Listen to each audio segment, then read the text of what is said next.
नमस्कार मंडळी, नवीन एका इंटरेस्टिंग व्हिडिओमध्ये सर्वांचं मनापासून स्वागत आहे। मित्रांनो, महाराष्ट्र सरकार महिलांच्या सक्षमीकरणासाठी, सबलीकरणासाठी तसेच त्यांना आर्थिकदृष्ट्या सक्षम करण्याच्या उद्देशाने महाराष्ट्रामध्ये अनेक योजना सुरू करतात। त्यापैकी एक योजना अशी आहे की त्या योजनेअंतर्गत महिलांना बिनव्याजी 1 लाख रुपयापासून तर 5 लाख रुपयापर्यंत कर्ज मिळतं। हे कर्ज घेत असताना तुम्हाला कोणत्याही प्रकारचं त्या ठिकाणी तारण ठेवायचं नाही।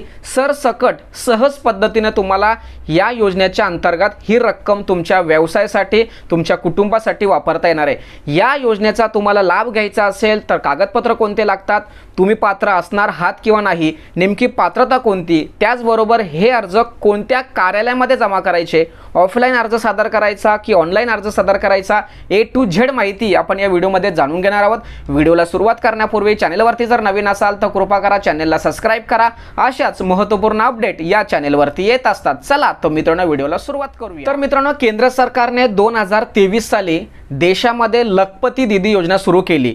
महाराष्ट्रामध्ये मुख्यमंत्री लाडकी बहीण योजना ज्या पद्धतीने सर्वात मोठी योजना म्हणून समजली जाते, त्याच धर्तीवरती ही योजना सुद्धा देशामध्ये खूप जोरदार चर्चा सुरू आहे। आता ही योजना सुद्धा महाराष्ट्रामध्ये जोर धरत आहेत। आता या योजनेच्या अंतर्गत तुम्हाला एखादा व्यवसाय सुरू करायचा असेल किंवा तुम्हाला एखादा व्यवसाय वाढवायचा असेल तर तुम्हाला केंद्राकडून किंवा राज्य सरकारकडून 1 लाख रुपयापासून 5 लाख रुपयापर्यंत बिनव्याजी कर्ज, कोणत्याही प्रकारची तारण न ठेवता हे पैसे तुम्हाला दिले जाणार आहेत। आता या योजनेचा तुम्हाला लाभ घ्यायचा असेल तर तुमची पात्रता नेमकी कोणती पाहिजे, तर यामध्ये सर्वात महत्त्वाचा विषय म्हणजे तुम्ही महाराष्ट्राचे रहिवासी असणं खूप गरजेचं आहे।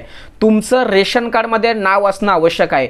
त्याचबरोबर सर्वात महत्त्वाचा विषय म्हणजे तुम्ही कोणत्याही एखाद्या बचत गटाचे सदस्य असले पाहिजे। तर समजा तुम्ही बचत गटाचे सदस्य नसाल तर तुम्ही या योजनेसाठी पात्र ठरणार नाही। त्याचबरोबर तुमच्या कुटुंबामध्ये कोणतीही व्यक्ती ही सरकारी नोकरदार नसावी। त्याचबरोबर तुमचं उत्पन्न किंवा तुमच्या कुटुंबाचं उत्पन्न हे 3 लाख रुपयापेक्षा कमी असेल तरच तुम्ही या योजनेसाठी फॉर्म भरू शकता, अन्यथा फॉर्म भरू शकत नाही। या सर्व अटी जर तुम्ही पात्र ठरत असाल तरच तुम्ही या योजनेचा लाभ घेऊ शकता, अन्यथा लाभ घेऊ शकत नाही। आता तुमच्यासमोर असा प्रश्न पडला असेल की आमच्याकडे डॉक्युमेंट्स कोणते असावे जेणेकरून या योजनेचा आम्हाला लाभ मिळणार आहे। यामध्ये सर्वात महत्त्वाचा तुमचं आधार कार्ड पाहिजे, तुमचं बँकेचं पासबुक पाहिजे, तुमच्याकडे उत्पन्नाचा दाखला पाहिजे, त्याचबरोबर तुम्ही एखाद्या बचत गटाचं सदस्य असल्याचं प्रमाणपत्र तुमच्याकडे पाहिजे। आता इथे एक पॉईंट क्लिअर करतोय, समजा या योजनेचा तुम्हाला लाभ घ्यायचा असेल परंतु तुम्ही जर एखाद्या बचत गटाचे सदस्य जर नसाल तर तुम्ही आता सुद्धा बचत गटाचे सदस्य होऊन या योजनेचा लाभ घेऊ शकता, किंवा 7 किंवा 10 किंवा 12 लोकांचं किंवा महिलांचा ग्रुप तयार करून तुम्ही एखादा बचत गट स्थापन करू शकता। स्थापन करून तुम्ही या योजनेचा लाभ घेऊ शकता।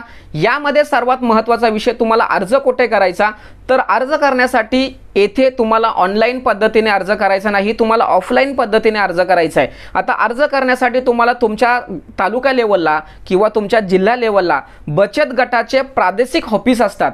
जे बचत गटाचे ऑफिस असतात त्या बचत गटाच्या ऑफिसमध्ये तुम्हाला जाऊन तुमच्या व्यवसायाचा आराखडा सादर करायचा असतो आणि तो आराखडा बचत गटाच्या ऑफिसच्या माध्यमातून सरकारकडे जातो। सरकारकडे गेल्यानंतर तिथे एक मासिक मीटिंग होते। त्या मासिक मीटिंगमध्ये तुमचं प्रपोजल किंवा तुमची फाईल अप्रूव्हल होते।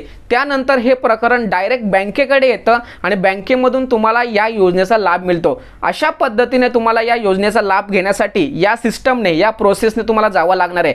त्यामुळे मित्रांनो, या योजनेचा लाभ घ्यायचा असेल तर बचत गटाचं सदस्य, उत्पन्नाचा दाखला, घरातील कोणतीही व्यक्ती गव्हर्नमेंट नसावी, या सर्व अटी जर तुम्ही पात्र असाल तर या योजनेसाठी सहज पद्धतीने तुम्ही अर्ज करू शकता। अशा पद्धतीने मित्रांनो, अतिशय महत्त्वाची आणि इम्पॉर्टंट माहिती या ठिकाणी समजावून सांगण्याचा प्रयत्न केलाय। सदर व्हिडिओ, सदर माहिती महाराष्ट्रातील प्रत्येक नागरिकांपर्यंत पोहोचवण्यासाठी सहकार्य करा।